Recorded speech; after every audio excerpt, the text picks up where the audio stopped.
শিক্ষানবিশ lineman পদে। তো আপনারা অনেকেই হয়তো আবেদন করেছেন বা অনেকে হয়তো করতেছেন বা অনেকে হয়তো করবেন, কিছু কিছু মিস্টেক করে ফেলেন, আপনারা কিছু কিছু ভুল করে ফেলেন। এই ভুলগুলি যাতে না করেন সেজন্যই আসলে এই ভিডিওটি তৈরি করেছি, যাতে আপনাদের এই ভুলগুলি না হয়। তো এই ভুলগুলির মধ্যে কি কি ভুল আপনারা করে থাকেন সেই ভুলগুলির মধ্যে বলি যে এখানে কাগজপত্র কি কি নিয়ে যাবেন সাথে আর কিভাবে সেগুলি নিয়ে যেতে হবে, এই জিনিসটা সহজ বলা আছে স্পষ্ট কিভাবে নিতে হবে, তারপরে সবাই ভুল করে থাকেন। তো প্রথমেই বলি কি কি কাগজপত্র আপনাকে সাথে রাখতে হবে, বা আপনার যেদিন আপনি সেখানে উপস্থিত হবেন, আপনাকে যে পল্লী বিদ্যুৎ সমিতির অধীনে আপনি উপস্থিত হবেন আপনার নিজ জেলার, ওইখানে কি কি কাগজপত্র আপনি নিয়ে যাবেন। যেমন দেখেন এসএসসির সার্টিফিকেট, এসএসসি। তো অনেকেই প্রশ্ন করেন কি যে ভাই আমার এইচএসসি পরীক্ষায় পাশ করছি, আমি অনার্সে পড়তেছি, এগুলির কাগজ কি নিয়ে যাব? না, কোনো আদার্স কোনো কাগজ নিয়ে যাবেন না। শুধুমাত্র আপনার শিক্ষাগত যোগ্যতার এসএসসি বিজ্ঞান শাখা, এসএসসি বিজ্ঞান শাখার সার্টিফিকেট, এটার ফটোকপি প্লাস হচ্ছে অরিজিনাল কপি। তার মানে কি একটা ফটোকপি করবেন আর একটা অরিজিনাল কপি তো আপনার থাকবেই। নাম্বার 2 হচ্ছে নাগরিকত্ব সনদ। তো অনেকে আছেন যে নাগরিকত্ব সনদটা আসলে বুঝতে চান না, যেটা আসলে জিনিসটা কি। এটা হচ্ছে আপনার এলাকায় যে ইউনিয়ন পরিষদের চেয়ারম্যান রয়েছে বা সিটি কর্পোরেশনের মেয়র রয়েছে, আপনারা যাদের যে যার অধীনে থাকেন, ওইখান থেকে ওই অফিস কর্তৃক একটা কাগজ দেওয়া হয়, সেটা হচ্ছে কি নাগরিকত্ব সনদ, মানে চেয়ারম্যান সার্টিফিকেট যেটাকে বলে থাকি আমরা।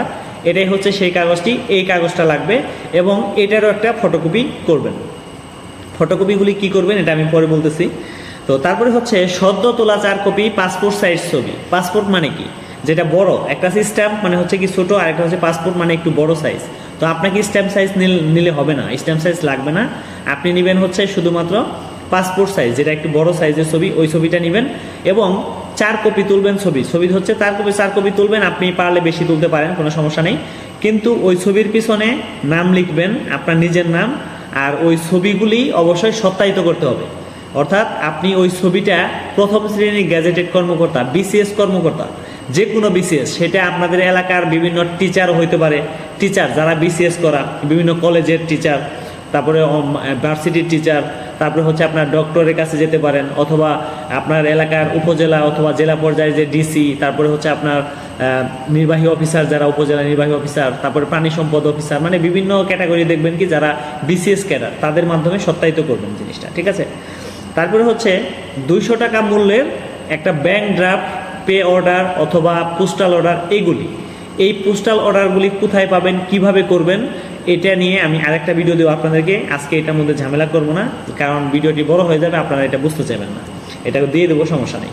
তারপরে হচ্ছে আপনার, তো এই যে এই 4টা আমি কি বলছি আপনাদেরকে, এসএসসি পরীক্ষার সার্টিফিকেট এবং সেটার ফটোকপি, তারপরে নাগরিকত্ব সনদ যেটা চেয়ারম্যান কর্তৃক আপনাদেরকে দেওয়া হবে, সেটার অরিজিনাল এবং ফটোকপি, আরেকটা হচ্ছে কি আপনার 4 কপি পাসপোর্ট সাইজের ছবি, আর ওই যে 200 টাকা মূল্যের পোস্টাল অর্ডার। এখন পোস্টাল অর্ডারের কাহিনীটা আমরা পরে আপনাদেরকে বিস্তারিত বলবো, যেটা কিভাবে কি করবেন। আর বাকি 3টা নিয়ে কথা বলি। তো আপনি অরিজিনাল যে কাগজগুলি, এগুলিও আপনি যেদিন উপস্থিত হবেন সেদিন নিয়ে যাবেন। তো অনেকেই ভুল করে কি করে, অরিজিনাল কপি বাসায় রেখে আসছে আর ফটোকপি করেছে গিয়ে মানে আপনার সাথে নিয়ে আসছে। তো আপনি যে অরিজিনালি আসলে পাস করেছেন সেটা আপনার কিভাবে বুঝবে কর্তৃপক্ষরা?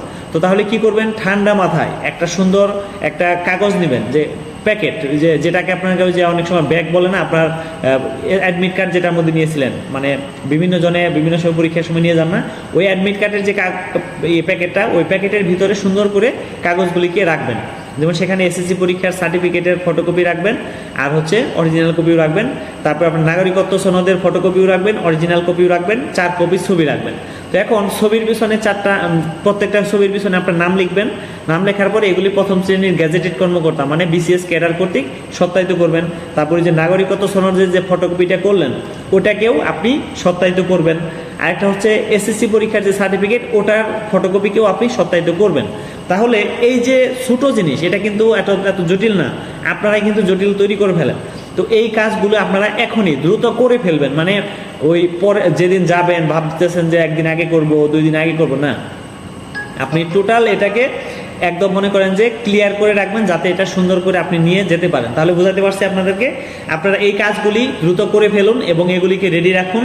তাহলে আমি নেক্সট ভিডিও নিয়ে আসবো আপনাদের কাছে যে 200 টাকার ব্যাংক ড্রাফট পে অর্ডারটা কীভাবে তৈরি করবেন এবং এটা কিভাবে আপনারা সংরক্ষণ করবেন, আর মাঠের মধ্যে কি হবে, কিভাবে আপনারা কাজ করবেন, এই সব কিছু বিষয় নিয়ে আমি আবার ভিডিও আপনাদেরকে নিয়ে আসবো, আবার সামনে নিয়ে আসবো। আরেকটা হচ্ছে লাইভে আসবো এবং বিস্তারিত সব কিছু জানার চেষ্টা করবো। আপনারা যারা আমার পেজটি ফলো দেননি তারা দ্রুত ফলো দিয়ে ফেলবেন, ইনশাল্লাহ আপনাদেরকে নিয়ে আমরা আলোচনা করব। আর এই ভুলগুলি করা যাবে না, এই ছোটো ছোটো ভুল কিন্তু আপনার সব মানে এটা নষ্ট করে দেবে, আবেদনপত্র একদম নষ্ট করে ফেলবে। তো অবশ্যই ভিডিওটি শেয়ার করে দিন, আপনার আশেপাশে যারা আবেদন করেছে তাদেরকে বিষয়টি জানানোর জন্য শেয়ার করে রাখুন, যাতে তারা উপকৃত হতে পারে।